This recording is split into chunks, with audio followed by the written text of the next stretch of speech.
It's Chad with Easy Dock DIY. Today we're out in just near Perry Sound on Georgia Bay. We're installing a EasyPort Max 2 Eyes with a Hinge kit. In this particular case, we need to show you how to beef up yours when you do your own DIY. You got to use your own best judgment because you guys know your water probably better than I do in some cases because you're there more often. So what I would like to see is two ways of hooking in your bolts. You can either use a carriage bolt running straight through with a nut and a washer. This is what we're using in this particular case.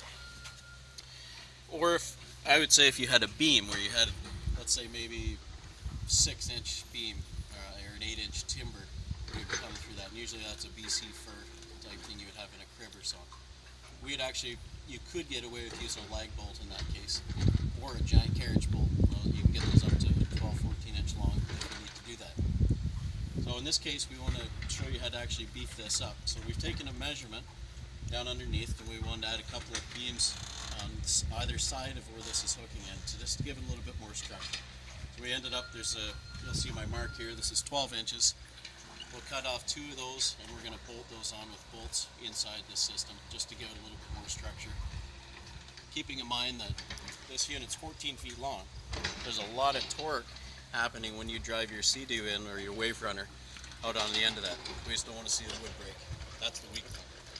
So how much width of wood or steel beam is required to hold a port sturdy against a floating dock?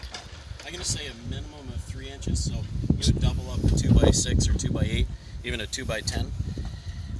In an ideal world, if you're at what I would say is Mike owns it, you would like to put like an 8x8 or a 6x10 timber in there.